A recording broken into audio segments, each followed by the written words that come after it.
ವಿಜೃಂಭಣೆಯ ದಾಸ ಸಾಹಿತ್ಯ ಸಮ್ಮೇಳನ. ದಾಸರ ಕಂಡ ನಮಗೆ ವೈಕುಂಠ ಯಾಕೆ ಬೇಕು, ಮುಂದಿನ ನನ್ನ ಜನ್ಮ ಬರೆದಿಟ್ಟನಂತೆ ಬ್ರಹ್ಮ. ಸಮ್ಮೇಳನ ಅಧ್ಯಕ್ಷ ಡಾಕ್ಟರ್ ಸುರೇಶ್ ಎಲ್ ಜಾಧವ್ ದಂಪತಿಗೆ ಸಂಭ್ರಮದ ಮೆರವಣಿಗೆ.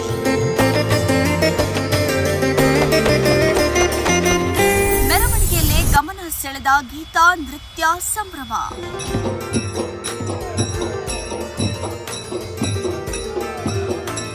ಸುರಪುರ ಆನಂದ ದಾಸರ ವೇದಿಕೆಯಲ್ಲಿ ಅದ್ದೂರಿ ಕಾರ್ಯಕ್ರಮ.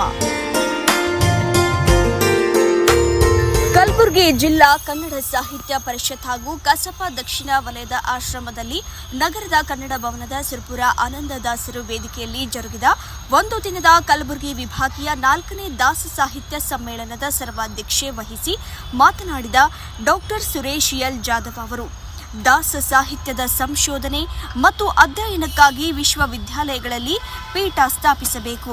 ಇದರಿಂದ ಹಲವು ಅವಕಾಶಗಳು ಸಂಶೋಧಕರಿಗೆ ಹೆಚ್ಚು ಅನುಕೂಲವಾಗಲಿದೆ ಹಾಗೂ ದಾಸರ ಬದುಕು ಬರಹಗಳು ಇಂದಿನ ಪ್ರಸ್ತುತ ಬದುಕು ನಮ್ಮ ಸಮಾಜಕ್ಕೆ ಮಾದರಿಯಾಗುವ ವಿಚಾರಗಳಿಗೆ ಆದ್ಯತೆ ನೀಡಬೇಕು ಎಂದರು. ದಾಸ ಪರಂಪರೆಯ ಈ ನೆಲದಲ್ಲಿ ಸಾರ್ಥಕ ಬದುಕಿಗೆ ಬೇಕಾದ ಜ್ಞಾನ ಭಂಡಾರವಿದೆ. ಆದರೆ ಅದಕ್ಕೆ ಜಾತಿ ಭಕ್ತಿ ಸಾಹಿತ್ಯವೆಂಬ ಚೌಕಟ್ಟು ಹಾಕಿರುವುದು ವಿಪರ್ಯಾಸ ಸಂಗತಿಯಾಗಿದೆ. ದಾಸ ಸಾಹಿತ್ಯ ಜಾತ್ಯತೀತವಾಗಿದ್ದು ಸಾರ್ವಕಾಲಿಕವಾಗಿದೆ. ಇದನ್ನು ನೋಡುವ ದೃಷ್ಟಿಕೋನ ಸಮಾಜದಲ್ಲಿ ಬದಲಾಗಬೇಕಾಗಿದೆ. ಇತ್ತೀಚೆಗೆ ಆಧುನಿಕ ದಾಸ ಸಾಹಿತ್ಯದ ಸೃಷ್ಟಿ ನಡೆಯುತ್ತಿದೆ. ಅದರಲ್ಲೂ ಮಹಿಳೆಯರೇ ಹೆಚ್ಚಿನ ಕೊಡುಗೆ ನೀಡುತ್ತಿರುವುದು ಗಮನಾರ್ಹ ವಿಚಾರವಾಗಿದೆ. ಈ ನಿಟ್ಟಿನಲ್ಲಿ ನಮ್ಮ ಅಂತರಂಗದ ಶುದ್ಧಿಗಾಗಿ ದಾಸ ಸಾಹಿತ್ಯ ಪ್ರತಿಯೊಬ್ಬರೂ ಅಧ್ಯಯನಶೀಲರಾಗಬೇಕು. ಜೊತೆಗೆ ದಾಸರ ಹಾಡುಗಳ ಕುರಿತು ಸಂಪಾದನೆ, ಪ್ರಕಟ ಕಾರ್ಯ ಕೈಗೊಳ್ಳಬೇಕು ಎಂದರು.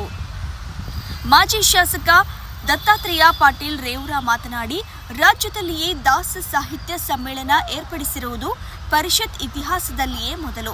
ಇದು ಎಲ್ಲರಿಗೂ ಮಾದರಿಯಾಗುವ ಸಮ್ಮೇಳನವಾಗಿದೆ. ಕನ್ನಡ ನಾಡು ನುಡಿ ನೆಲ ಜಲದ ವಿಷಯ ಬಂದಾಗ ಜಾತ್ಯತೀತ ಪಕ್ಷಾತೀತವಾಗಿ ಒಂದಾಗಬೇಕು. ಆ ಮೂಲಕ ನಾಡಿನ ನೆಲದ ಉಳಿವಿಗಾಗಿ ನಾವೆಲ್ಲರೂ ಶ್ರಮಿಸಬೇಕಾಗಿದೆ ಎಂದರು. ಸಮ್ಮೇಳನ ಉದ್ಘಾಟಿಸಿ ಮಾತನಾಡಿದ ಕರ್ನಾಟಕ ಜಾನಪದ ವಿಶ್ವವಿದ್ಯಾಲಯದ ವಿಶ್ರಾಂತ ಕುಲಪತಿ ಡಾಕ್ಟರ್ ಡಿಬಿ ನಾಯಕ, ದಾಸ ಸಾಹಿತ್ಯದ ಸಾರ ಮಕ್ಕಳಿಗೆ ತಿಳಿಸಿ ಹೇಳುವ ಕಾರ್ಯ ಹೆಚ್ಚಾಗಿ ನಡೆಯಬೇಕು. ಅದು ಪಕ್ಷಾತೀತ ಮತ್ತು ಜಾತ್ಯತೀತವಾಗಿರುವ ದಾಸ ಸಾಹಿತ್ಯವಾಗಿದೆ. ಎಲ್ಲ ಪಠ್ಯ ವಿಷಯಗಳಲ್ಲಿ ದಾಸ ಸಾಹಿತ್ಯದ ಕುರಿತು ಅಳವಡಿಸಬೇಕಾಗಿದೆ. ಮಕ್ಕಳಲ್ಲಿ ಶರಣ ತತ್ವ ಹಾಗೂ ದಾಸ ಪರಂಪರೆ ವಿಚಾರಗಳು ಬೋಧಿಸಬೇಕು ಎಂದು ಮನವಿ ಮಾಡಿದರು. ಜಿಲ್ಲಾ ಕಸಪ ಅಧ್ಯಕ್ಷ ವಿಜಯಕುಮಾರ ಪಾಟೀಲ್ ತೆಗಲುತಿಪ್ಪಿ, ವಚನ ಮತ್ತು ದಾಸ ಸಾಹಿತ್ಯ ಜೀವನ ಅನುಭವ ತತ್ವ ಸಿದ್ಧಾಂತಗಳು ಒಳಗೊಂಡ ಸಾಹಿತ್ಯವಾಗಿದೆ. ಇಂದಿನ ಸಾಮಾಜಿಕ ಪರಿವರ್ತನೆ ಹಾಗೂ ಸಾರ್ಥಕ ಜೀವನ ಸಾಧನೆಗಾಗಿ ದಾಸರ ಸಾಹಿತ್ಯ ಸದಾಕಾಲ ಬೇಕಾಗಿದೆ. ಸೆಪ್ಟೆಂಬರ್ ಕೊನೆಯ ವಾರದಲ್ಲಿ ಕಲಬುರಗಿ ಜಿಲ್ಲಾ ಕನ್ನಡ ಸಾಹಿತ್ಯ ಸಮ್ಮೇಳನವೊಂದನ್ನು ಏರ್ಪಡಿಸಲು ನಿರ್ಧರಿಸಲಾಗಿದೆ ಎಂದರು.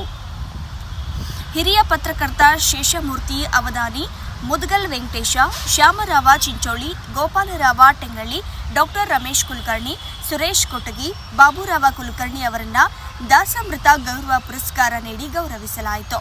ನಂತರ ನಡೆದ ದಾಸ ದರ್ಶನ ಗೋಷ್ಠಿಯಲ್ಲಿ ದಾಸ ಸಾಹಿತ್ಯದಲ್ಲಿ ಸಾಮಾಜಿಕ ಸಾಮರಸ್ಯದ ನೆಲೆಗಳು ಕುರಿತು ಡಾಕ್ಟರ್ ಅಂಬುಜಾ ಮಳಖೇಡ್ಕರ್, ದಾಸ ಸಾಹಿತ್ಯ ಧೋರಣೆ ಪ್ರೇರಣೆ ಕುರಿತು ಡಾಕ್ಟರ್ ವಿಜಯಕುಮಾರ್ ಗೋತಗಿ, ಸಮ್ಮೇಳನ ಅಧ್ಯಕ್ಷರ ಬದುಕು ಬರಹ ಕುರಿತು ಡಾಕ್ಟರ್ ಶ್ಯಾಮಲ ಸ್ವಾಮಿ ಮಾತನಾಡಿದರು. ಸಾಹಿತ್ಯ ಡಾಕ್ಟರ್ ಗವಿಸಿದ್ದಪ್ಪ ಪಾಟೀಲ್ ಸಮಾರೋಪ ನುಡಿಗಳನ್ನಾಡಿದ್ರು.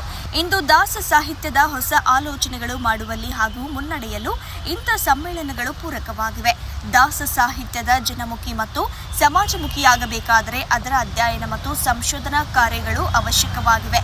ವಿಶೇಷ ಮತ್ತು ವೈವಿಧ್ಯಮಯ ಕಾರ್ಯಕ್ರಮಗಳಿಗೆ ವಿಜಯಕುಮಾರ ತೆಗಲತಿಪ್ಪಿ ಹೆಸರುವಾಸಿಯಾಗಿದೆ ಎಂದರು. ಪತ್ರಕರ್ತ ರಮೇಶ್ ಭಟ್ ಮಾತನಾಡಿ, ದಾಸರ ಪದಗಳು ಕೇವಲ ಮಠ ಮಂದಿರಗಳಲ್ಲಿ ಹಾಡಲು ಮಾತ್ರ ಸೀಮಿತವಾಗಿವೆ ಎಂದು ಕಳವಳ ವ್ಯಕ್ತಪಡಿಸಿದ ಅವರು, ಮಠ ಮಂದಿರಗಳಾಚೆ ದಾಸ ಸಾಹಿತ್ಯ ಹರಿದು ಬರಬೇಕಾಗಿದೆ ಎಂದರು.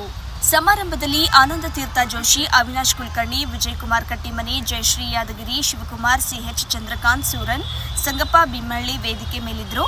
ನಿಕಟಪೂರ್ವ ಸಮ್ಮೇಳನ ಅಧ್ಯಕ್ಷ ಹಿರಿಯ ಪತ್ರಕರ್ತ ಡಾಕ್ಟರ್ ಶ್ರೀನಿವಾಸ್ ಸಿರನೂರ್ಕರ್, ಹಿರಿಯ ಸಾಹಿತ್ಯ ಡಾಕ್ಟರ್ ಸ್ವಾಮಿರಾವ್ ಕುಲಕರ್ಣಿ, ಕಸಪ ದಕ್ಷಿಣ ವಲಯ ಅಧ್ಯಕ್ಷ ರವಿಕುಮಾರ್ ಶಹಪುರ್ಕರ್, ಸ್ವಾಗತ ಸಮಿತಿ ಗೌರವ ಅಧ್ಯಕ್ಷ ಮಲ್ಲಣ್ಣ ಮಡಿವಾಳ, ಕಾರ್ಯಾಧ್ಯಕ್ಷರಾದ ವೀರಣ್ಣ ಹೊನ್ನಳ್ಳಿ, ರಮೇಶ್ ಚಿಚಕೋಟೆ, ಜಿಲ್ಲಾ ಕಸಪದ ಶಿವರಾಜ ಅಂಡಗಿ, ಧರ್ಮಣ್ಣ ಎಚ್ ದನ್ನಿ, ಶರಣರಾಜ್ ಚಪ್ಪರಬಂದಿ, ಪ್ರಮುಖರಾದ ಮಂಜುನಾಥ್ ಕಂಬಾಳಿಮಠ, ಮಲ್ಲಿನಾಥ್ ಸಂಗಶೆಟ್ಟಿ, ಗಂಗಾಧರ್ ಬಂಗರಗಿ, ವೆಂಕುಬಾಯಿ ರಜಪೂತ್, ರಾಜೇಂದ್ರ ಮಾಡ್ಬುಳ ಉಪಸ್ಥಿತರಿದ್ದರು.